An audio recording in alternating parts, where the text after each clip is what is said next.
ये चमन सहरा भी होगा ये खबर बुलबुल को दो ताकि अपनी जिंदगी को सोच कर कुर्बान करे, ताकि अपनी जिंदगी को सोच कर कुर्बान करे। ए पृথিবীর মানুষ, এই যে সুন্দর তোমার সাজানো বাগান, এমন কি রব্বুল আলামিনের তৈরি করা এই সুন্দর গধূলিটাও একদিন শেষ হয়ে যাবে। আল্লাহর কোরআনে আল্লাহ বলেন, কুল্লু মান আলাইহা ফান ওয়া ইয়াবকা ওয়াজহু রাব্বিকা যুল জালালি ওয়াল ইকরাম। पहाड़े फाड़े जाएगी, जमी पर जलजला होगा, मोहम्मद तख्त पर होगे, अदालत पर खुदा होगा। সেদিকে যেতে চাই না। কথা হলো একটা, এই পৃথিবীর প্রতিটি মানুষের পদযুগল কোন দিকে বলেন তো দেখি? কবরের দিকে। কোনো সন্দেহ আছে নাকি? মৃত্যুবরণ করতেই হবে। তামাম পৃথিবীর ভিতরে মৃত্যুকে অস্বীকার করার মতো একজন মানুষও তামাম দুনিয়াতে নাই। মুসলমান আল্লাহ কি বলেন? তোমরা যারা মৃত্যুবরণ করবে তোমাদেরকেই ডেকে বলছি, মুমিন খবরদার, তুমি কিন্তু মৃত্যুবরণ করতে চাইলে আগে কমপ্লিট মুসলমান হয়ে কবরের পথে যাত্রা করো। কেন কেন? তাছাড়া কিন্তু তোমার ভয়ঙ্কর সমস্যা হয়ে যাবে। একজন কবি বড় চমৎকার কথা বলে দিয়েছেন। কবি বলেন, আয়া সাহিবাদ্দাম বিলা তাকনাতু ফাইন্নাল ইলাহা রাউফুন রাউফ ওয়ালা তারহালান্না বিলা উদ্দাতিন ফাইন্নাত তারিকা মাখুফুন মাখুফ। এই কবির দুই কবিতাটা কিছু আমি বলেই আয়াতের সাথে আপনাদেরকে মিলিয়ে দিয়ে আমি আপনাদের কাছ থেকে বিদায় নেব ইনশাআল্লাহ। 20 মিনিট সময় লাগবে। দিতে পারবেন আপনারা আমাকে ইনশাআল্লাহ? আল্লাহ তাআলা আমাকে যেন বলার মতো তৌফিক দেন, আপনাদেরকে শোনা বুঝবার মতো আল্লাহ তাআলা তৌফিক দান করেন। মুহতারাম হাজিরিন, কবি কি বলেন, আল্লাহ কি বললেন, একেবারে সেম। কবি বলতেছেন, এ দুনিয়ার অপরাধী, তোমরা নিরাশ হও না। অপরাধ তোমার যত বড়ই হোক, তার চাইতে রবের দয়া অনেক বেশি, অনেক বেশি। এ কারণে আল্লাহর দয়া থেকে নিরাশ হও না। অপরাধ করেছ, যেই মানের অপরাধ সেই মানের অনুশোচনা তোমার ভিতরে নিয়ে আসো। রবের কাছে ওই পরিমাণে কান্না করো, ওই পরিমাণে সারেন্ডার করো, ওই পরিমাণে মাপ চাও, ওই পরিমাণে নিজেকে মিটিয়ে দাও, তাহলে আল্লাহ পাক তোমাকে ক্ষমা করে দিবেন। সাথে সাথে কবি আর একটা জটিল কথা বললেন, কি? ওয়ালা তারহালান্না বিলা উদ্দা। রব অনেক বড় দয়াবান। এই কথা চিন্তা করে কবরের পথে আবার পুঁজিবিহীন যাত্রা করো না। রব্বুল আলামিন অনেক বড় দয়াবান, সেই কথা চিন্তা করে কবরের পথে পুঁজিবিহীন যাত্রা করো না। কেন? ফাইন্নাত তারিক মাখুফুন মাখুফ। কবরের পথ বড় ডেয়ারিং, বড় সঙ্গীন, বড় ভয়ঙ্কর। এই পথের বাঁকে বাঁকে, ফাঁকে ফাঁকে রব্বুল আলামিনের পক্ষ থেকে মোবাইল কোড বসানো থাকে। এই পথের বাঁকে বাঁকে মোবাইল কোড বসানো থাকে। তো বিষয়টাকে খুব সুন্দর করে বুঝবার জন্য একটা মিসাল দেই, তারপরে আল্লাহর কোরআন থেকে আপনাদেরকে বলছি।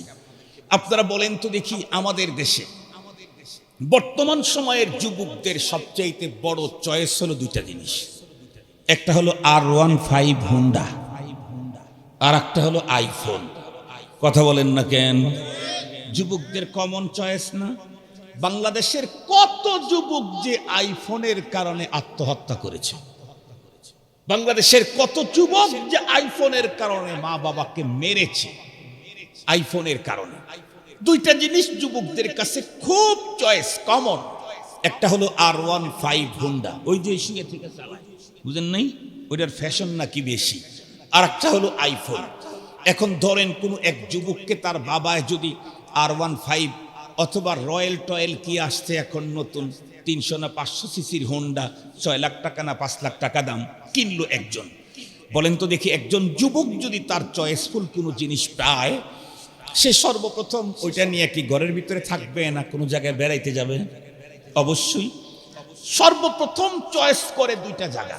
একটা হলো যদি মামার বাড়ি, নানার বাড়ি, ওর বয়সের যদি ভাই বোন থাকে তাহলে মামার বাড়িতেই যাবে। আর যদি মামা দাদার নানার বাড়িতে ওর বয়সের কেউ নাই, তাহলে আর ওটা যাবে না। তাহলে কোথায় যাবে? তাওই বাড়ি যাবে। যদি ওর বয়সের বিআইন থাকে, বিআইন তো আর সমস্যা নাই, কারণ সিরাজগঞ্জ এক আসনের লোক, ভোটে দাঁড়াইলে তো আপনারা 2-4টা ভোট দিবেন নাকি? আমরা যদি দাঁড়াই দিবেন, সত্যি দিবেন ভোট? মাশাআল্লাহ, হিম্মত তো কম না। কিন্তু হুজুররা যখন ভোটে দাঁড়ায়, ওয়াজ মাহফিলে খুব হুজুরের ভক্ত, কিন্তু ভোটের বাক্সে অন্যদের ভক্ত। কথা বলেন না কেন? ভোটের বাক্সে অন্যদের প্রেম। ওয়াজ মাহফিলে হুজুর আপনার জন্য জান দিয়ে দেব, সমস্যা নাই, কিন্তু ভোটের বাক্সে হুজুরদেরকে দেখতে চায় না। এটা বাংলাদেশের মুসলমানদের ভয়ঙ্কর এক ব্যাধি, ভয়ঙ্কর এক ব্যাধি। এটা তো আপনাকে বলতেই হবে। যত বড় ফেরেশতাই আসুক, তার চাইতে 101 গুণে হলেও এদেশের ওলামায়ে কেরাম পিওর। কথা বলেন না কেন? এক গুণেও যদি হয়, একটা গুণ যদি হয়, তাও ওলামায়ে কেরাম পিওর। এরপরেও আপনারা পিওর খেতে চাবেন না তো? ওই যে কি জানি সংকেত ছিল, হানিফ সংকেত নাকি কি সংকেত, ওই যে ওর ভিতরে যে বলে যে পচা ঘি খাইতে খাইতে অরিজিনাল ঘি দিছে আর নাকি পেট খারাপ হয়ে গেছে। অরিজিনাল ঘি নাকি একদিন দিয়েছে আর পেট খারাপ হয়েছে, পরের দিন ওরে ধরছে, মিয়া তুই খারাপ ঘি দিছিস। ও তখন বলছে এ পর্যন্ত তোমাকে খারাপ ঘি দিয়েছি, আজকেই অরিজিনালটা দিয়েছিলাম। মানে খারাপ খাইতে খাইতে অবস্থা এরকম হয়ে গেছে। আগামী দিনের জন্য প্রস্তুতি গ্রহণ করেন। সত্যিকারে যদি কোনো ওলামায়ে কেরাম আমাদের সামনে দ্বীনের বার্তা নিয়ে আসে, শুধু ওয়াজ মাহফিলে না, আমরা ইনশাআল্লাহ ব্যালট বক্সের ভিতরেও আলেমদের প্রতি আমরা আমাদের সমর্থনটাকে দিয়ে দেব। রেডি হয়ে থাকে, রেডি হন, ইনশাআল্লাহ কেউ না কেউ আসবে ইনশাআল্লাহ। যেভাবে অবস্থা চেঞ্জ হচ্ছে, তাতে মনে হচ্ছে আগামী দিন ইসলামের দিন তামাম দুনিয়াতেই, তামাম দুনিয়া 100 বছর পর পর পৃথিবীর পরিবেশ চেঞ্জ হয়। এটা আল্লাহ পাকের সিস্টেম।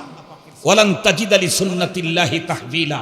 রাত যতই অন্ধকার হোক, সময়ের পরিবর্তনে একটা সময় সূর্য উদয় হবেই হবে। কথা বলেন না কেন? সূর্য উদয় হবেই হবে। অপেক্ষা করতে হবে শুধু সময় পর্যন্ত।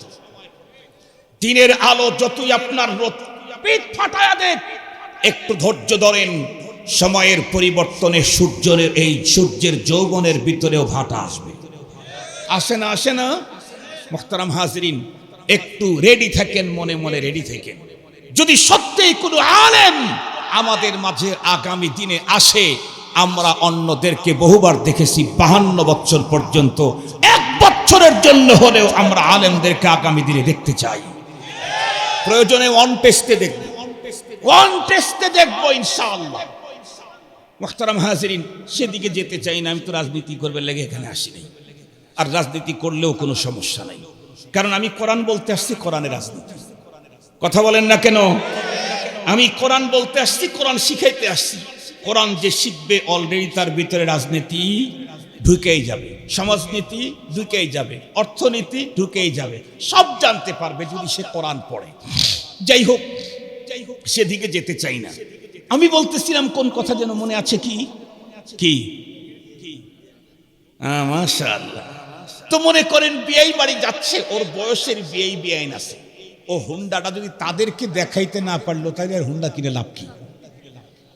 তো মনে করেন হুন্ডা নিয়ে রওনা করছে, নতুন গাড়ি, একেবারে কাপড় চুপড় সব একদম এক ড্রেস করছে, সব ম্যাচিং করে বেরোছে। হুন্ডার যে কালার, প্যান্টের সেই কালার, জামারও সেই কালার, বের হয়েছে।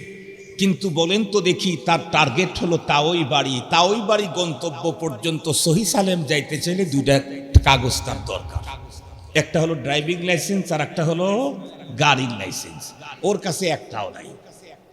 বের হয়েছে মাত্র ভাব নিয়ে, বিশ্ব রোডে ওঠা মাত্রই দেখে প্রথমেই পুলিশের মোবাইল কোড।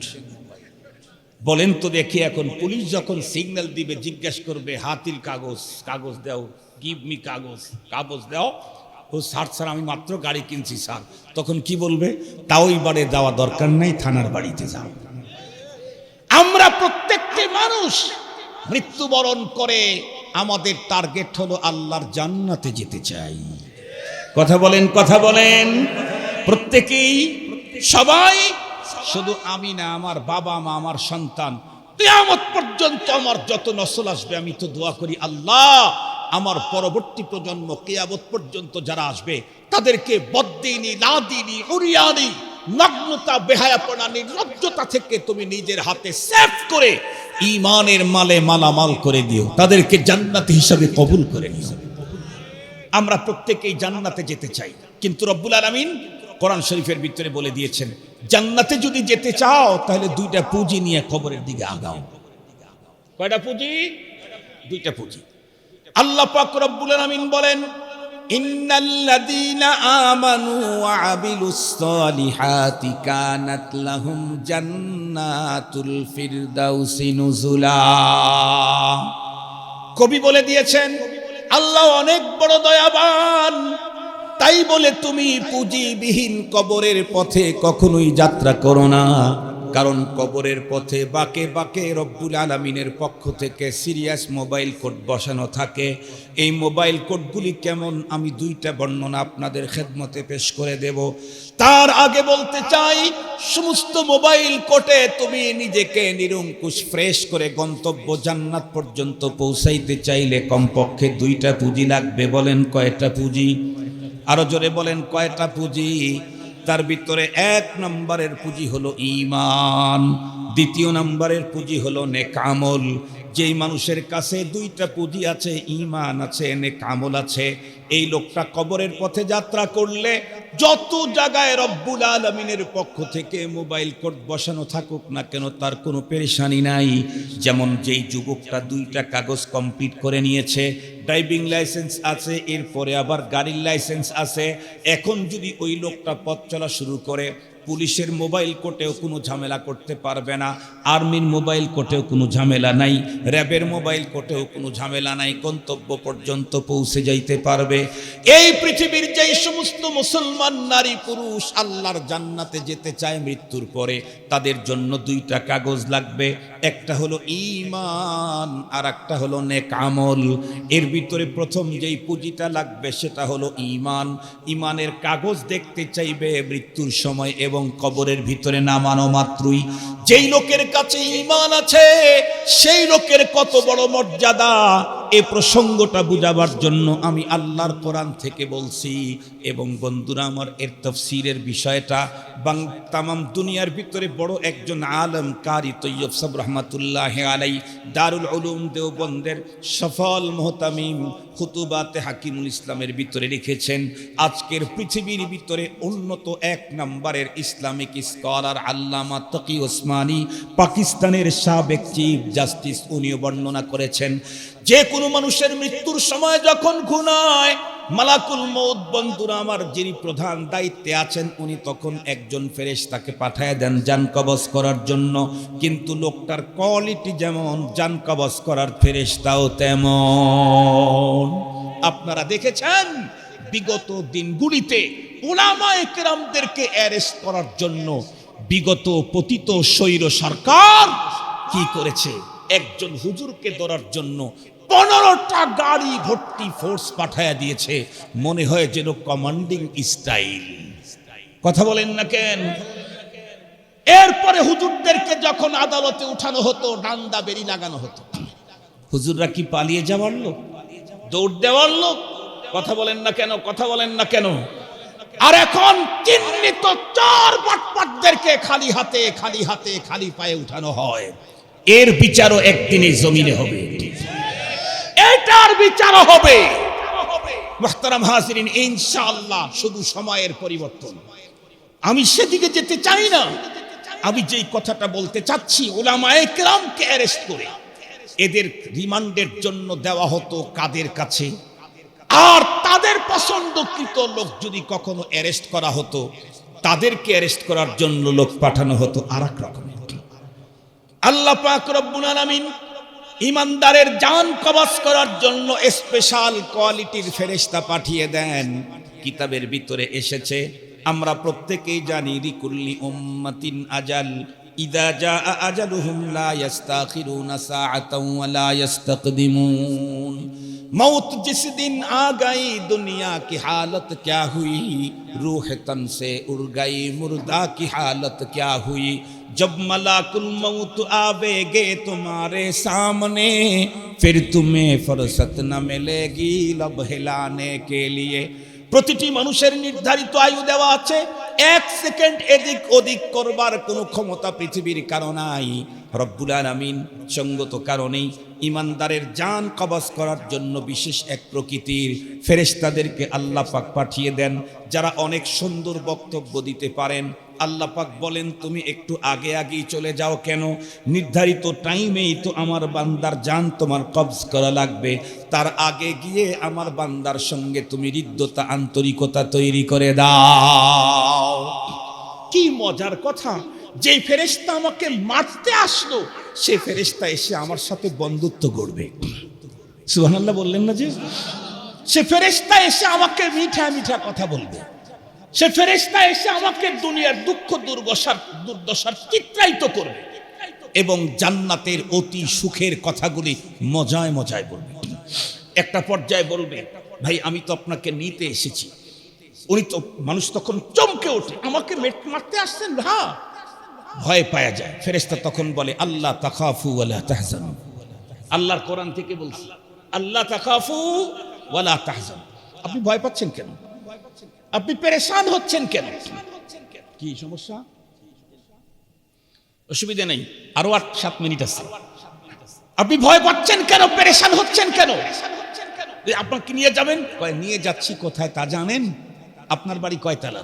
আপনার বাড়ি কোন সিটিতে? আপনার বাড়ির কন্ডিশন কি? ভয় নাই, আবশিরু বিল জান্নাহ। আপনাকে নিয়ে যাচ্ছি, কিন্তু এখান থেকে নিয়ে জান্নাতে ঢুকিয়ে দেব। আপনাকে নিয়ে যাচ্ছি, কিন্তু কোথায় নিয়ে যাচ্ছি? আবশিরু বিল জান্নাহ। কিতাবের ভিতরে লেখছে, কোন ঈমানদার দীর্ঘদিন পর্যন্ত দুনিয়াতে থাকার কারণে মৃত্যুর সময় আজরাইল মালাকুল মউতের পরবর্তী হায়াতের সৌন্দর্যের কথা শোনার পরেও দিলটা দুনিয়া থেকে যেতে চায় না। রব্বুল আলামিন তখন ফেরেশতাকে ডেকে বলেন, ফেরেশতা তুমি এখন ওয়াজ বক্তব্য বন্ধ করে দাও, আমার ইমানদার বান্দার চোখ আর তার জন্য তৈরি করা জান্নাতের মাঝখানকার পর্দাগুলা হটায়া দাও। আমার বান্দা নিজের চোখে জান্নাতের ঠিকানাটা দেখলেই পরপারে আসতে রাজি হয়ে যাবে। ইমানদার ব্যক্তি তখন জান্নাতের দিকে যখন তাকায় তখন নিজের জান্নাত দেখতে পায়। তাই তো এমনই একটা হাসি দেয়, হাসি দেওয়ার সাথে সাথেই মালাকুল মউত তার জান কবজ করে নিয়ে যায়। এই কারণেই তো অনেক মানুষ দুনিয়াতে দেখা যায়, লোকটা মারা গেছে তখন তার জীবনের শেষ গোসল করায়, তখনও তার মুখের ভিতরে হাসি। তাকে যখন বন্ধুরা আমার কাফন পরায় তখনও তার মুখের ভিতরে হাসি। তাকে যখন দাফন করায় তখনও তার মুখের ভিতরে হাসি। সন্তানাদি জমিনের ভিতরে গড়ায় গড়ায় কান্দে, আপনজন বিলাপ করতে থাকে, কান্দে। কিন্তু যাকে দাফন করার জন্য নিয়ে যাওয়া হচ্ছে সেই লোকটা হাসে। আল্লাহর বান্দা কেন? কারণ রব্বে কারীম মৃত্যুর আগেই তাকে তার জান্নাতের ঠিকানা দেখাইয়া দিয়েছে। কারি তৈয়ব সাহেব রাহমাতুল্লাহি আলাইহি লেখেন, বিশিষ্ট একজন বুজুর্গের মৃত্যুর টাইম যখন ঘনায়া এলো, রব্বুল আলামিন মালাকুল মউত যাকে পাঠায়া দিলেন তাকে ইনফরমেশন করলেন, যাও তুমি কিন্তু গিয়া আমার বান্দার সামনে ওয়াজ বক্তব্য শুরু করে দিও না। কেন? আমার বান্দা অনেক উঁচা, তার সঙ্গে আমার সম্পর্ক অনেক উন্নত মানের। তুমি তার সামনে কি ওয়াজ করবা? বরং তোমার কাজ হলো আমার বান্দার চোখের সামনে তার জান্নাতটাকে তুলে ধরবা। আমার বান্দা তার জান্নাতটা দেখলেই আসতে রাজি হয়ে যাবে। এক পর্যায়ে মালাকুল মউত এসে তার চোখের সামনে যখন তার জান্নাতটাকে তুলে ধরেছেন, বুজুর্গ একবার শুধু হয়ে তাকালেন, এরপরে চক্ষু দুটি বন্ধ করে দিলেন। এরপরে ফোপায়া ফোপায়া কান্না শুরু করলেন। চোখের দুই কর্নার দিয়ে পানির ফোঁটাগুলি জর্জর করে পড়তেছিল। মুখের ভিতরে কবিতা আবৃত্তি করে আল্লাহকে শুনাইতেছিলেন, লাউ কানা মানজিলাতি ফিল হুব্বি মা কদ রাআইতু ফাকাদ দাইয়াতু আইয়ামি। আল্লাহর বান্দা চক্ষু বন্ধ করে ডেকে বলেন, ইয়া আল্লাহ, জীবনের শেষ মুহূর্তে তুমি এটা আমারে কি দেখাইলা? এটা কি আমার তামাম জীবনে তোমার সঙ্গে প্রেম মোহাব্বত ভালোবাসার প্রতিদান? এটা আমারে দেখাইলা? আমি তো সারা জীবন কোনোদিন জান্নাতের তসবিহ পড়ি নাই। আমি তো কোনোদিন জান্নাত বলে রাত্রির অন্ধকারে উঠে কাঁদি নাই, আমি তো আমার সুন্দরী স্ত্রীর ঘরের ভিতরে তামাম রাত্রি কাটাই নাই।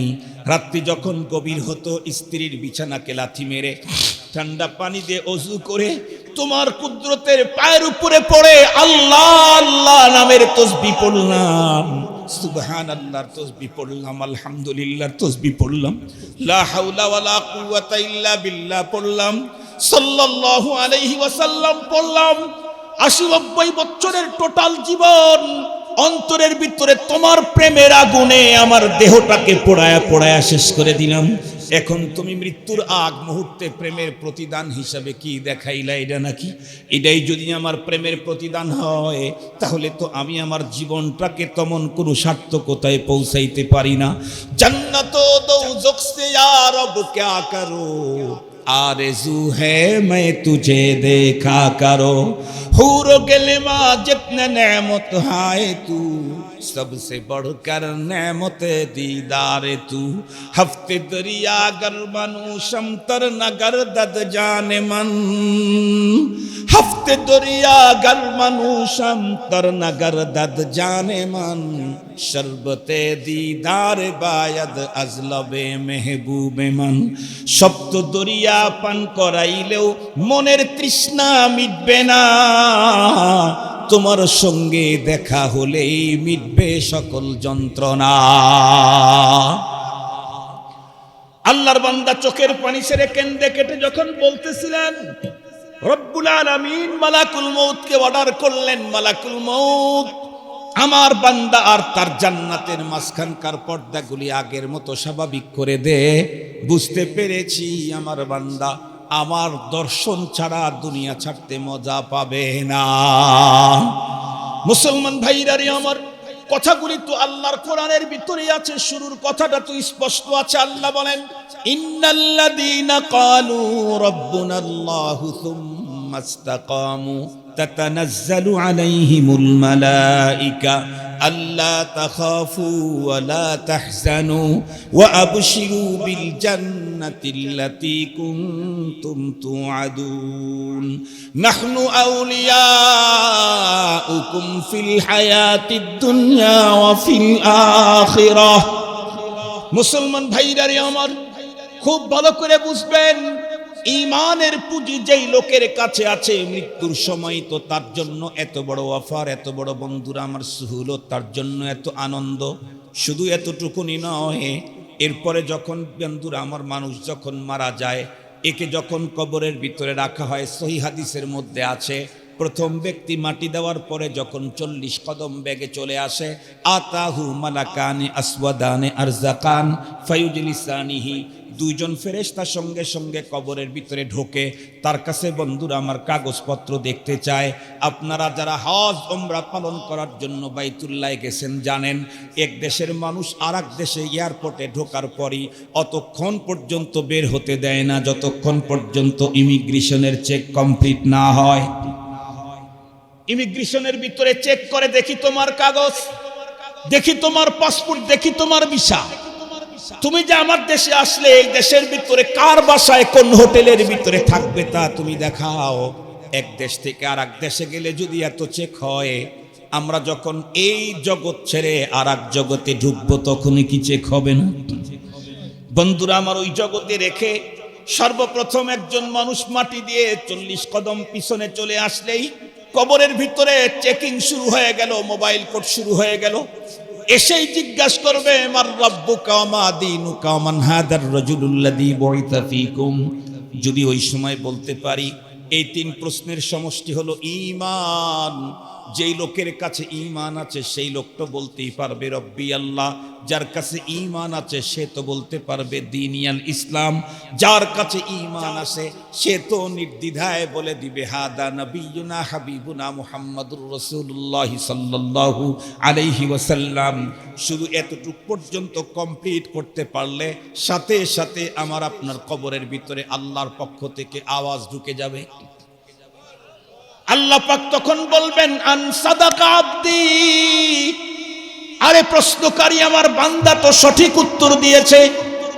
উত্তর যেহেতু সঠিক দিয়েছে 100% অরিজিনাল কাগজ তোমাতে দেখাকে সক্ষম হয়েছে, এ কারণে আমার বান্দাকে পুরস্কার দাও বলে কি? আমার বান্দা এখনো পর্যন্ত নরমাল মাটির ভিতরে কেন? শুধু মাটির উপরে আমার বান্দাকে শোয়ানো আছে কেন? আলবিসুহু মিনাল জান্নাহ, এক্ষুনি আমার জান্নাত থেকে সবুজ রঙের মখমলের চাদর নিয়ে তার কবরের ভিতরে বিছিয়ে দাও। ওয়া আফরিশুহু আফরিশুহু মিনাল জান্নাহ ওয়া আলবিসুহু মিনাল জান্নাহ, তার শরীরের ভিতরে নরমাল কাফনের কাপড় কেন দেখতে পাই? তাকে জান্নাতি পোশাক পরায়া দাও। এ কারণেই তো সাইয়্যিদনা আবু বকর সিদ্দিক রাদিয়াল্লাহু তাআলা আনহু উনি বলতেন, এ দুনিয়ার মানুষ, কাফনের কাপড়টাকে নতুন আর পুরাতন, দামি আর বেদামি নিয়ে টেনশন করে কোনো লাভ নাই, কারণ এই কাফনের কাপড় তো তোমার সঙ্গে লেগে থাকবে অতক্ষণ, প্রশ্নোত্তর পর্ব কমপ্লিট হবে না যতক্ষণ। শুধু এই প্রশ্নোত্তর পর্ব কমপ্লিট পর্যন্ত কাপড়, প্রশ্নোত্তর পর্বে যদি কমপ্লিট উত্তর দিতে পারো ঈমান, তাহলে তো সাথে সাথে তোমাকে চেঞ্জ করে জান্নাতি চাদর, জান্নাতি পোশাক। শুধু তাই না, বরং ওয়াসিউ লাহু কবরাহু মুনতাহাল বাসার, ওর কবর এত ছোট কেন, ছোট কেন? ওর চোখের জ্যোতি পাওয়ার যত দূর যায়, কবরটাকে তত বিস্তৃত করে দাও। শুধু কি তাই, ওর কবরের কোনো দরজা নাই, জানালা নাই, বাধ্য থাকতে বড় কষ্ট হবে। এ কারণে জান্নাত থেকে তার কবর পর্যন্ত স্নিগ্ধ বাতাস পৌঁছাবার জন্য পাইপ লাগায় দেয়। একটা কথা বলে শেষ করে দিচ্ছি, আপনারা যারা হজব্রত পালন করতে গেছেন তারা দেখছেন হারামাইন শরীফাইন, বিশেষ করে মদিনা মসজিদের ইমাম যে মসজিদের পিলার আছে, এই পিলারের গোড়া থেকে বাতাস বের হয়, দেখছেন না আপনারা? হারামাইন শরীফাইনে পিলারের গোড়া থেকে এসির বাতাস বের হয়। এসি মেশিন কি দেখছেন? কেউ দেখেন না। কোন ওয়ালের সাথে কোন জায়গাতে আপনারা এসি মেশিন দেখেন না। পৃথিবীর সবচাইতে উন্নত মানের এসি মেশিন হারামাইন শরীফানে লাগানো আছে। এর চাইতে দাম মেশিন পৃথিবীতে আর কোথাও নাই।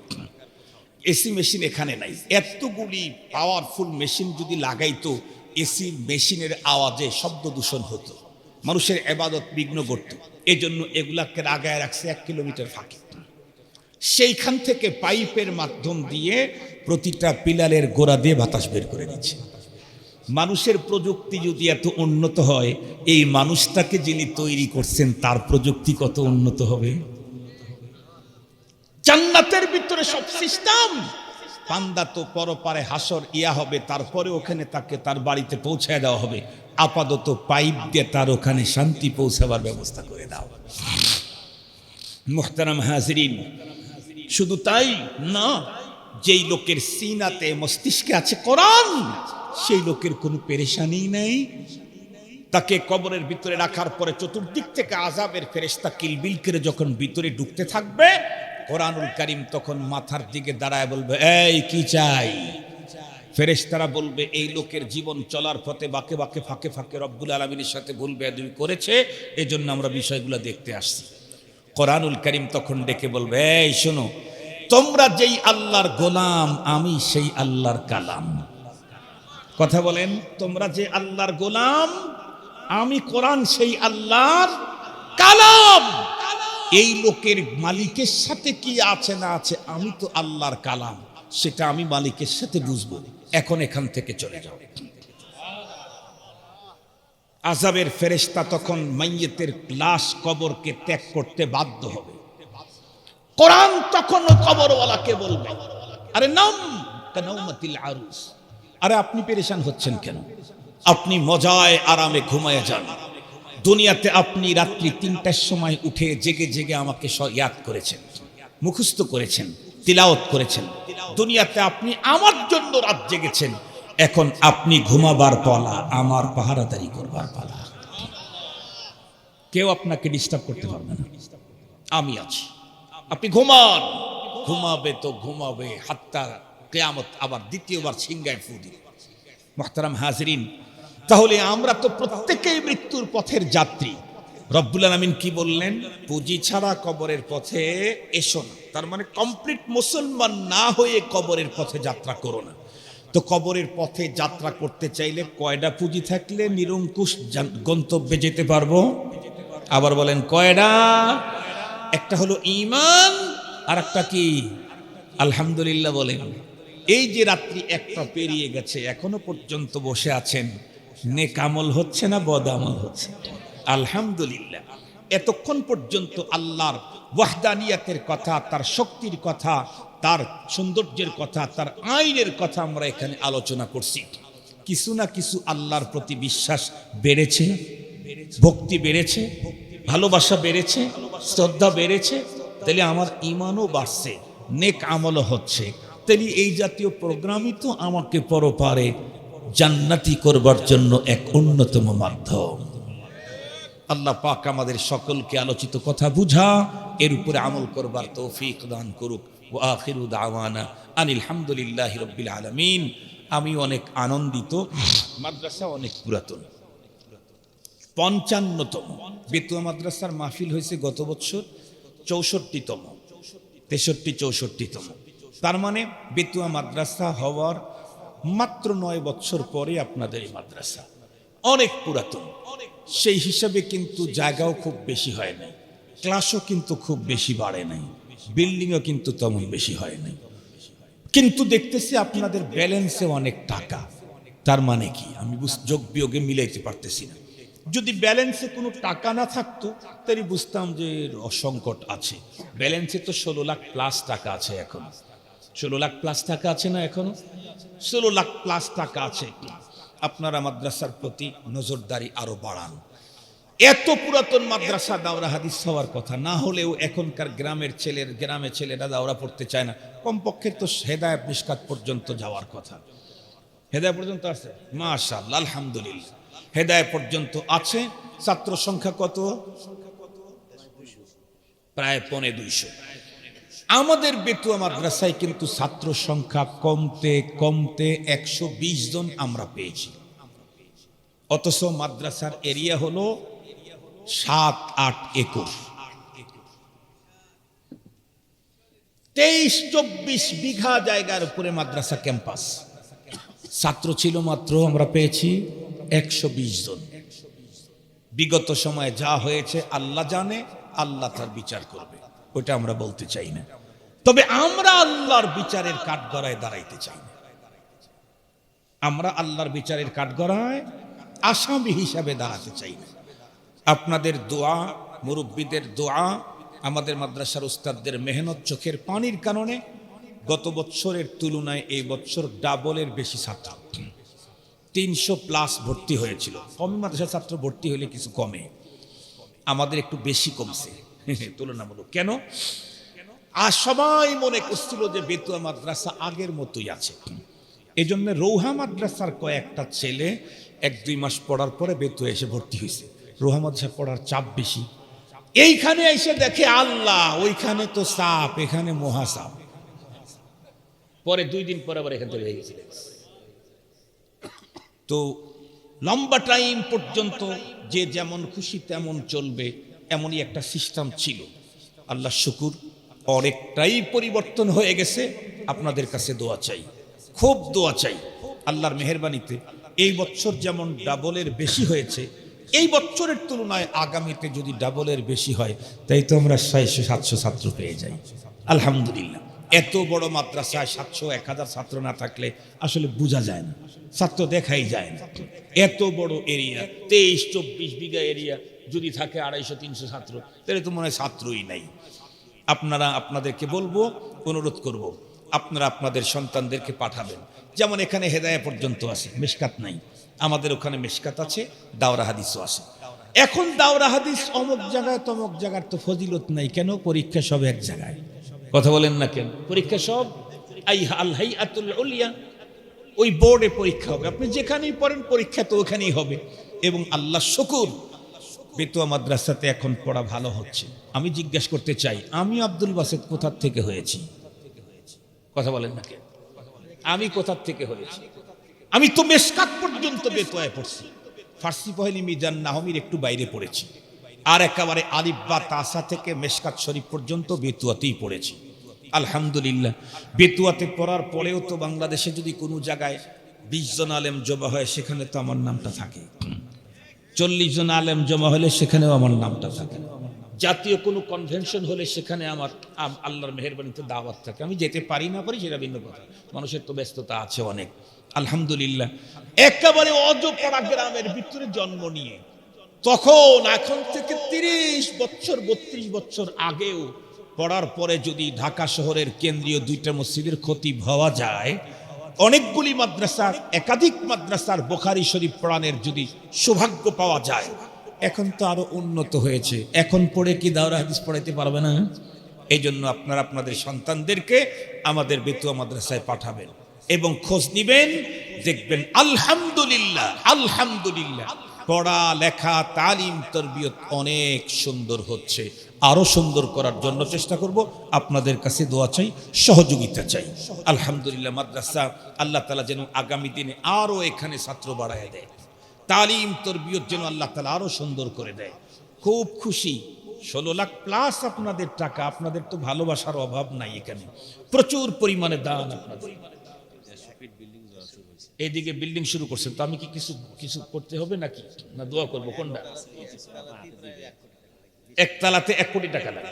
আল্লাহ জি, আমাকে কি বলতেছেন? ফ্রেশ বলে, আমি কি কিছু বলবো না, তাদেরকে শুধু জানাবো? কোনটা? কালেকশন করব নাকি দোয়া কালেকশন করব, না টাকা কালেকশন করব?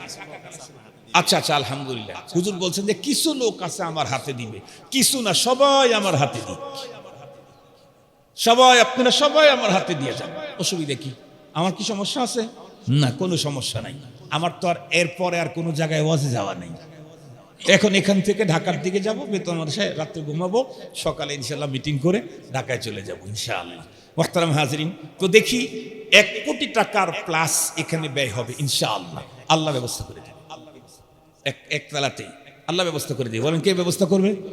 প্রথম নাম্বার আপনাদের কাছে কালেকশন। আপনারা এখন থেকে যখনই দোয়া করেন, যেখানেই দোয়া করেন, যাদের জন্য দোয়া করবেন তার ভিতরে একটা তালিম মাদ্রাসা যেন থাকে। এটা পারবেন না ইনশাআল্লাহ?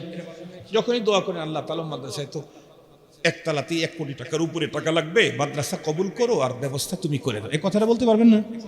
সবাই যদি বলতে থাকি, রব্বুল আলামিনের দয়া এখানে বেড়ে যাবে। 2 নাম্বার, যার যতটুকু সুযোগ আছে, মাশাআল্লাহ ভাইজান সর্বপ্রথম আমার হাতে উনি প্রথমে 200 টাকা দিয়েছেন, এরপরে আবার আর 100 টাকা, জানি না দাতাকে আল্লাহ তাআলা কবুল করুন। মাশাআল্লাহ, ছোট্ট মাদ্রাসার তালিবুল ইলম, ওর হাতেও 1000 টাকা এখানে এসেছে। যিনি দিয়েছেন আল্লাহ তাআলা তার দান কবুল করে নিক, জানে মালে আল্লাহ বরকত দান করুক। আমাদের তো রড দরকার, এখন তো রড দাতা যারা, তাদের প্রতি টনে 20,000 টাকা বেঁচে যাবে। আগে ছিল 1 লাখ টাকা, এখন 80,000 টাকায় 1 টন পাওয়া যায়। এজন্য 1 টন রড, 2 টন রড যদি কেউ দিতে চান, আলহামদুলিল্লাহ। ভাইজানের নাম, ওনার নাম কি? আব্দুস সালাম মাস্টার ভাই, উনি 2000 টাকা নগদ দিয়েছেন, এরপরে আবার 1 মণ ধান দিবেন। আল্লাহ দান করুন, নাম বলে নাই। এক আল্লাহর বান্দা 2000 টাকা দিয়েছে, নাম বলে নাই। আল্লাহ তাআলা তার দানও কবুল করে নিক। মাশাআল্লাহ, আমার আরেক ভাই ওই যে টাকা দিয়েছেন, মনে হয় আরো কিছু লেখায় দিবেন। আরেক ভাই টাকা দিয়েছেন 200 টাকা। আমার এক জওয়ান ভাই মাশাআল্লাহ, জি জি, আব্বার জন্য 500 টাকা নিয়ে আসতেন। আরেক যুবক ভাই নিয়ে আসতেন 1000 টাকা। সত্যি তো অনেক মানুষ টাকা দেওয়ার জন্য বসে আছে। আরেক ভাই নিয়ে আসতেন 1000 টাকা, আলহামদুলিল্লাহ। আরেক ভাই নিয়ে আসতেন 500 টাকা, এরপরে মনে হয় ধান টান লেখায় দিচ্ছেন। আরেকজন 1000 টাকা নিয়ে আসতেন। মাশাআল্লাহ, ভাইজানের নাম মোহাম্মদ মিজানুর রহমান, আমাদের এক ভাই 5000 টাকা নগদ দিয়েছেন। আল্লাহ দান কবুল করুক, আমিন বলেন, আমিন বলেন, আমিন বলেন। আপনারা না যাকে দিয়ে কালেকশন করাবেন, যাকেই এই বয়ান যখন শুরু করে তখন একটু বলে দিবেন, তাইলে ওনার মাথার মধ্যে থাকবে, আগের থেকে প্রস্তুতি নিয়ে রাখবে। আমাকে তো কিছু বলা হয় নাই, এই জন্য আমি মনে করছি যে ওয়াজ করাই শুধু আমার কাজ। আলহামদুলিল্লাহ, আরো একজন 500 টাকা দিয়েছে। আল্লাহ তাআলা দান কবুল করুক, জানে মালে আল্লাহ তাআলা বরকত দান করুক। মা বোনদের বসার জায়গা নেই আশেপাশে, স্প্যান্ডেল করছেন, স্প্যান্ডেলও আছে। হ্যাঁ, মা বোনদেরকে বলবো আপনারা স্প্যান্ডেল থেকে এখানে কিছু পাঠিয়ে দেন, অথবা মা বোনদের ভিতরে কেউ স্বেচ্ছাসেবক হয়ে আপনারা দান করতে থাকেন। আরেক ভাই কোরআন শরীফের 1 জিল নিয়ে আসছেন। আল্লাহ তাআলা তার দান কবুল করুক। যেই নেক নিয়তে দিয়েছেন, আল্লাহ তাআলা সেই নিয়তকে আল্লাহ তাআলা কামিয়াবি দান করুক। আলহামদুলিল্লাহ। আর এক আল্লাহর বান্দা দিয়েছে 500 টাকা। আল্লাহ তাআলা তার দান কবুল করুক, জানে মালে বরকত দান করুক, আমিন বলেন। এত রাত্রে কি কিছু খাওয়াবেন লোকদেরকে? খাওয়াবেন? কি খাওয়াবেন? তাবারাকাল্লাজি আছে, হ্যাঁ মাশাআল্লাহ। হ্যাঁ, আরেকজন 200 টাকা দিয়েছেন, আরেকজন 150, আরেকজন 100 টাকা। আলহামদুলিল্লাহ। নাম বলছে কি কেউ? নাও বলে নাই। 2000 টাকা দিয়েছে। আল্লাহ তাআলা দান কবুল করুন। পাশে কবরস্থান আছে, অনেকেরই বাবা মা আপনজন কবরে গেছে, তাদের অবশ্যই রুহের মাগফিরাতের জন্য দোয়া করব। তা আপনারাও তাদের মাগফিরাতের জন্য কিছু দেন। আরেক ভাই 500 টাকা পাঠিয়েছেন, আরেক ভাই 100 টাকা দিয়েছেন। আলহামদুলিল্লাহ। আমাদের আরেক বড় ভাই, উনিও 1000 টাকা নিয়ে আসতেন, চুপি চুপি দিয়ে গেলেন। আল্লাহ তাআলা দান কবুল করুক। কোন নিয়তে দিয়েছেন আল্লাহ তাআলা সেই নিয়ত আল্লাহ তাআলা যেন ভরপুর কামিয়াবি দান করে। সবাই একটু আসেন, একটু মেহেরবানি করে সবাই একটু আসেন। যারা দিতে চান, আমি তো বলছি সবাই দেন, সবার কাছ থেকেই নেব। কিছু কিছু লোক দেবে কেন? আলহামদুলিল্লাহ। আমাদের আরেক ভাই 500 টাকা নিয়ে আসতেন, আল্লাহ দান কবুল করে, দুনিয়া আখিরাতের কল্যাণ দান করে। মাশাআল্লাহ। আরেক ভাই নিয়ে আসতেন 200 টাকা। ওই ছোট্ট এক বাবু আসতেছে, মাশাআল্লাহ। এই বাবুর হাতেও টাকা দেওয়া হয়েছে, এসেছে 500 টাকার নোট, 200 টাকার নোট, 500 টাকার নোট এবং 50 টাকা। যারা যারা দিয়েছেন আল্লাহ তাদের দান কবুল করুক। হুজুর খাবার কি দিয়া? গোশত দিয়ে খিচুড়ি পাকাইছেন? মাশাআল্লাহ। মাছ দিয়ে জানি খিচুড়ি পাকাইতো কোথায়? আপনাদের অঞ্চলে কি কোনোদিন মাছ দিয়ে খিচুড়ি হইতো? ও নন্দীগ্রাম, নওগাঁ। হ্যাঁ, জীবনের প্রথম একদিন আমি বলতেছি হুজুর মাছের খিচুড়ি। আমি অবাক হয়ে গেছি, আল্লাহ তো জীবনে খাই নাই। তো জীবনে যা খাওয়া হয় নাই তা পাওয়া যাবে হলো জান্নাতে। এইখানেই দেখতেছি জীবনে যা খাই নাই তাই। বললাম নিয়ে আসো দেখি। খাইতে লেগে দেখি ইন্না লিল্লাহ, এত কাটার কাটা। এমনি মজা খুব ভালো, মজা খুব, কিন্তু কাটা বেশি।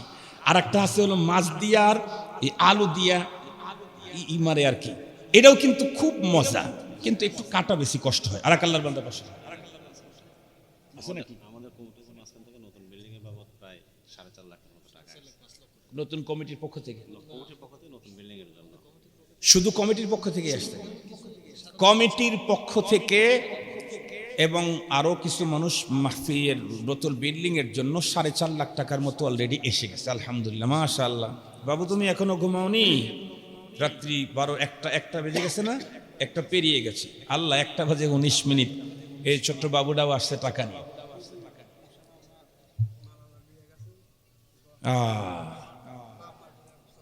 মাশাআল্লাহ। আব্বা আম্মার জন্য 1 ব্যাগ সিমেন্ট। আহলিয়া দুনিয়াতে নাই, ওনার ওয়াইফ দুনিয়াতে নাই।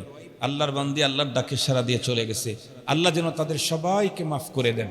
আল্লাহ যেন পরপার তাদেরকে সুখের করেন। আল্লাহ যেন জান্নাত নসিব করেন। আমিন বলেন, আমিন বলেন। যে মানুষটা স্ত্রী হারিয়েছে ওই বোঝে স্ত্রীর কি মকাম মর্যাদা। যেই নারীটা স্বামী হারিয়েছে ওই বোঝে স্বামী কত বড় সম্পদ। যেই মানুষটা বাবা হারিয়েছে, মা হারিয়েছে, ও বোঝে বাবা আর মা কত বড় বট গাছ, ও বোঝে। আলহামদুলিল্লাহ। আমাদের আরেক ভাই 500 টাকা, 1000 টাকা নিয়ে আসছেন। আল্লাহ শুকুর। আল্লাহ তাআলা তার দান কবুল করুক, জানে মলে বরকত দান করুক। আলহামদুলিল্লাহ, সুম্মা আলহামদুলিল্লাহ। আপনারা অনেক দান করেন, মাশাআল্লাহ। গ্রামের ভিতরে 100 টাকা আরেক ভাই নিয়ে আসতেন 500 টাকা। আল্লাহ তাআলা দান কবুল করুক, আল্লাহ জানে মলে বরকত দান করুক। আলহামদুলিল্লাহ, সুম্মা আলহামদুলিল্লাহ। আমি মনে হয় কোনোদিন এখানে আসছিলাম, যাই হোক একবার আসছিলাম। হ্যাঁ, তাহলে একবার আসছিলাম। আলহামদুলিল্লাহ। আবার আল্লাহ তাআলা নিয়ে আসছে। এখন তো আপনাদের বাড়ির কাছেই এসে গেছি। সারা ঢাকায় ছিলাম, মসজিদ ঢাকা, মাদ্রাসা ঢাকা, কার্যক্রম ঢাকা। আল্লাহ শুকুর, আল্লাহ তাআলা আবার বেত মাদ্রাসার জিম্মাদারি 5,000 টাকা। এক আল্লাহর বান্দা 500 নগদ, 4,500 টাকা বাকি। আল্লাহ তাআলা তার দান কবুল করুক। বেত মাদ্রাসায় আল্লাহ তাআলা রাখছেন। আপনারা দোয়া করেন আল্লাহ তাআলা যেন আমানতদারির সাথে, ইখলাসের সাথে আমার বাবার রেখে যাওয়া এই বিশাল আমানত, আমার আব্বাজান রহমতুল্লাহ আলাইহি বেত মাদ্রাসার প্রতিষ্ঠাতা কারি হাসান আলী খান রহমতুল্লাহি আলাইহি, বেতুয়া মাদ্রাসার প্রতিষ্ঠাতা, রৌহা মাদ্রাসারও প্রতিষ্ঠাতা। আব্বাজানের কবর এখন রৌহা মাদ্রাসায়। তা আল্লাহ তাআলা যেন আমার বাবার রেখে যাওয়া এই আমানত আমাকে আল্লাহ জানি এটার খেদমত করার তৌফিক দান করেন। যথাযথ যেন আল্লাহ তাআলা খেদমতের তৌফিক দান করেন। আমি আলহামদুলিল্লাহ চেষ্টায় ত্রুটি করতেছি না। আলহামদুলিল্লাহ চেষ্টায় ত্রুটি করতেছি না, এবং আপনাদের কাছে দোয়া চাই, সারা দেশেই মানুষের কাছে দোয়া চাচ্ছি, আল্লাহ আপনি এই প্রতিষ্ঠানটাকে ওই অনেক উন্নত করে দেন, যত বড় জায়গা দিয়েছেন, যত সুন্দর এরিয়া, অত সুন্দর ছাত্র এবং ওস্তাদের ব্যবস্থা করে দেন ইনশাআল্লাহ। আপনারা দোয়া করলে সমস্ত মাদ্রাসা আমাদের, কি বলেন, এ দুনিয়ার যত দিনই মাদ্রাসা আছে সব আমাদের। তালম মাদ্রাসা আমার, বেতো মাদ্রাসা আমার, রোহা মাদ্রাসা আমার, 16 মাইল মাদ্রাসা আমার, ওই যে তারাশের মাদ্রাসা আমার, বুইয়াগাতির মাদ্রাসা আমার, কি বলেন, যেখানে কোরআন পড়ানো হয়, যেখানে আল্লাহ আল্লাহ রসুলের কথা শিখানো হয়, সেটা আমার। সমস্ত দিনই মাদ্রাসাগুলোর জন্য আমরা দোয়া করি। নাম বলেনি 500 টাকা পাঠিয়ে দিয়েছে মাদ্রাসা এক তালিবুল ইলমের কাছে, আলহামদুলিল্লাহ। আর একজন এই 1000 টাকা দিয়ে গেছেন, আল্লাহ দান কবুল করুক, জানে মালে বরকত দান করুক। একটু বেশি করে সিমেন্ট দিবেন, আমরা তো এমনি বুঝেছি, আল্লাহ শুকুর। কারো যদি রড দেওয়ার মতো সুযোগ থাকে রড দিন, কারো যদি ইট দেওয়ার মতো সুযোগ থাকে ইট দিন। আল্লাহ তাআলা আমাদের সকলকে দ্বীনি কাজে আজীবন অংশদারিত্ব নেওয়ার তৌফিক দান করুক, ইখলাসের সাথে আল্লাহ তাআলা দ্বীনের কাজ করবার তৌফিক দান করুক, দুনিয়া থেকে পুঁজি নিয়ে কবরে যাত্রা করার তৌফিক দান করুক। কয়টা পুঁজি লাগবে যেন, আবার বলেন কয়টা?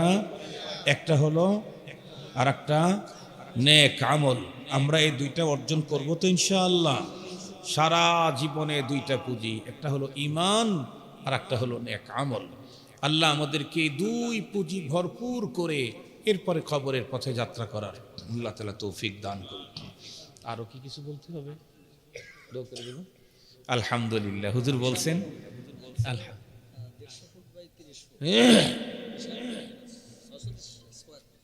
আলহামদুলিল্লাহ, আল্লাহ তাআলা সব ব্যবস্থা করবে হুজুর, আল্লাহ সব ব্যবস্থা করবে। কোন অঞ্চলে দেখা যায় একেবারে গরিব এলাকা, কিন্তু সেখানকার মসজিদ দেখলে চোখ ফিরাইতে মনে চায় না। কে করেছে? কথা বলেন, কে করেছে? আল্লাহ করেছেন, আল্লাহ করেছেন। এই জন্য আল্লাহর ঘর, আল্লাহর দিন আল্লাহ হেফাজত করবেন। কোথার থেকে লোক পাঠাইতে হয়, কারে পাঠাইতে হয়, এটা আল্লাহ খুব, এ ব্যাপারে আল্লাহ তাআলা সবসময় তার সাহায্য সহযোগিতা আছে। আমরা শুধু মালিকের সাথে একটু সম্পর্ক করে চায় নিতে হবে। কথা কি বুঝাইতে পারছি? আমাদের শুধু কি করতে হবে? তার সাথে সম্পর্ক করে চেয়ে নিতে হবে। সম্পর্ক ছাড়া কেউ কাউকে কিছু দিতে চায় না। সম্পর্ক হইলে আয় দোস্ত আগার যা তলবি আবাতু দে হাম ওয়াজ যাচে আজিজম তলবি আবাতু দে হাম। দোস্ত তুমি জীবন চাইলেও জীবন দেব, জীবনের চাইতে প্রিয় কিছু চাইলেও তোমাকে দেবো। কেন? আমি তোমাকে মোহাব্বত করি, তুমি যা চাইবে তাই দেবে। আজ মোহাব্বত তালখাহা শিরি সাবা, মোহাব্বতের কারণে তিতা জিনিসটা মিষ্টি হয়ে যায়। এই জন্য আল্লাহ পাকের সাথে সম্পর্ক তৈরি করতে হবে। ছাত্র ওস্তাদ সকলকেই শেষ রাত্রে উঠে কিছু টাইম জিকির করতে হবে, আল্লাহ পাকের কাছে কান্নাকাটি করতে হবে, আল্লাহর দিকে মোতাবজ্জু থাকতে হবে। কোনো কারোর পকেটের দিকে তাকায় থাকাটা ভালো না। আমার যে ছোট্ট জীবনে দেখছি, মনে করছি যে ওখান থেকে অনেক কিছু পাবো, কিচ্ছু পাই নাই। আর এক জায়গায় ভাবি নাই, যাওয়া মাত্র 2-4 লাখ পেয়ে গেছি। এই গত রমজানের কথা বলি, গত রমজানে আমার একেবারে কাছের বন্ধু, আর তার আছে হাজার হাজার কোটি টাকা, হাজার হাজার কোটি টাকা তার। সে অবশ্য অনেক বড় মাদ্রাসা করছেন, ওই মাদ্রাসা করতে মিনিমাম তার 20-30 কোটি টাকা ব্যয় হয়ে গেছে মিনিমাম।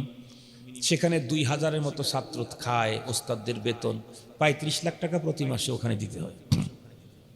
আর আপনাদের তো সারা বৎসরের 35 দুগুণে 70 হয় নাই, আরও 35 লাখ, আপনাদের দেখেছি 43 লাখ, আর ওর প্রতি মাসে 35 লাখ টাকা মাদ্রাসায় দিতে হয় একটাই।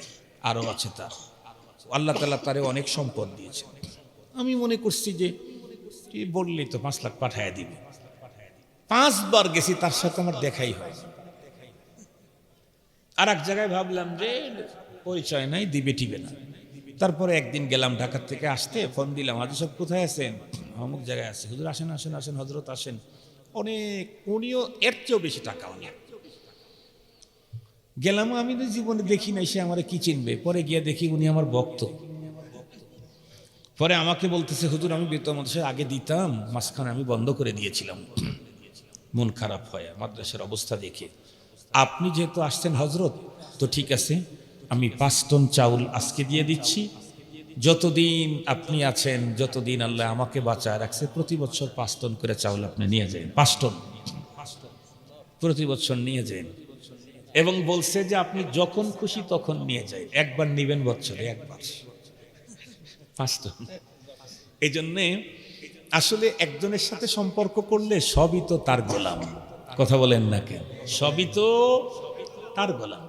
এক জায়গায় ধরলে ওরে দয়া না হলে ওরে দিয়ে কাজ করে দিয়ে দিবে।